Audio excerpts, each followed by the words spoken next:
মানুষের মস্তিষ্কেও জমছে মাইক্রোপ্লাস্টিক, এমনটাই দাবি করলেন ইউনিভার্সিটি অব নিউ মেক্সিকো হেলথের বিজ্ঞানীরা।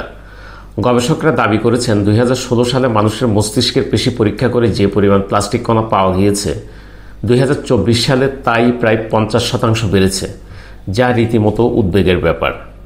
মস্তিষ্কে জমে থাকা প্লাস্টিকের কণা স্মৃতিনাশ, অ্যালজাইমার সহ নানা রোগের ঝুঁকি বাড়াচ্ছে বলেও দাবি গবেষকদের। নেচার মেডিসিন জার্নালে এই গবেষণার খবর প্রকাশিত হয়েছে। টক্সিকোলজিস্ট ম্যাথিউ ক্যাম্পেন জানিয়েছেন, এই গবেষণায় যারা অংশগ্রহণ করেছিলেন তাদের বেশিরভাগেরই মস্তিষ্কে কম করেও 7 গ্রাম করে মাইক্রোপ্লাস্টিক পাওয়া গেছে।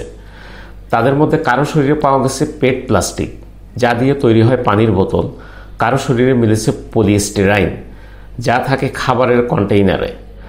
আবার কিছু মানুষের মস্তিষ্কে পাওয়া গেছে পলিইথাইলিন, যা দিয়ে তৈরি হয় প্লাস্টিকের ছোট ক্যারি ব্যাগ। একজনের মস্তিষ্কে আবার 2-3 রকমের প্লাস্টিকের কণাও পাওয়া গেছে। ডিমেনশিয়া বা স্মৃতিনাশে আক্রান্ত এমন 12 জন প্রাপ্তবয়স্কের মস্তিষ্কের পেশি পরীক্ষা করে তাতে যে পরিমাণ প্লাস্টিকের কণা পাওয়া গেছে তা চমকে দেওয়ারই মতো। গবেষকরা জানিয়েছেন, এইসব মানুষের মস্তিষ্কে জমে থাকা প্লাস্টিকের পরিমাণ স্বাভাবিক মানুষের মস্তিষ্কের থেকে প্রায় 10 গুণ বেশি। মাইক্রোপ্লাস্টিক দিনের পর দিন শরীরে ঢুকে রক্তে মিশতে থাকলে তা বিভিন্ন জটিল রোগের কারণ হয়ে উঠতে পারে।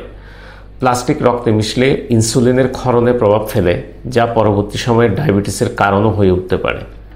শুধু তাই নয়, প্লাস্টিক শরীরে হরমোনের ভারসাম্য বদলে দিতে পারে। অধিক মাত্রায় প্লাস্টিক কণা শরীরে জমলে পুরুষদের ক্ষেত্রে শুক্রাণুর পরিমাণ কমিয়ে দেয়, নারীদের বিভিন্ন হরমোন ক্ষরণে বাধা তৈরি করে, আর মস্তিষ্কে জমা হতে থাকলে তা বিভিন্ন রকম স্নায়বিক রোগের কারণও হতে পারে।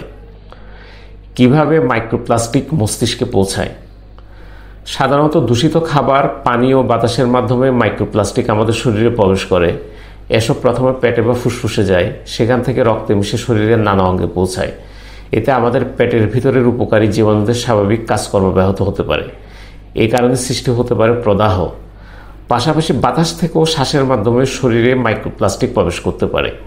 গবেষণায় দেখা গেছে, মানুষের মল, লিভার, প্রজনন অঙ্গ, রক্তনালী ও হৃৎপিণ্ডে মাইক্রোপ্লাস্টিক পাওয়া গেছে।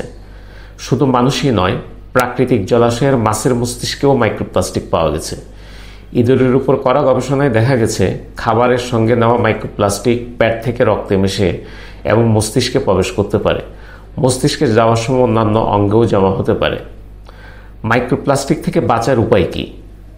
মাইক্রোপ্লাস্টিক পরিবেশে ব্যাপকভাবে ছড়িয়ে আছে এবং এর সংস্পর্শ এড়ানো কঠিন।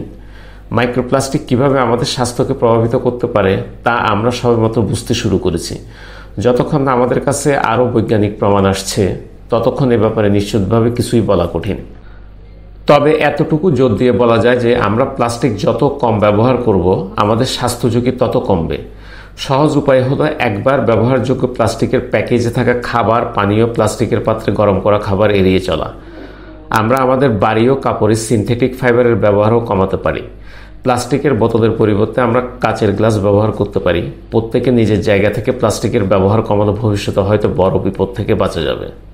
এই ধরনের আরও তথ্যপূর্ণ ও কার্যকরী ভিডিও পেতে লাইক, শেয়ার, কমেন্টস ও সাবস্ক্রাইব করে আমাদের সঙ্গেই থাকুন। ধন্যবাদ।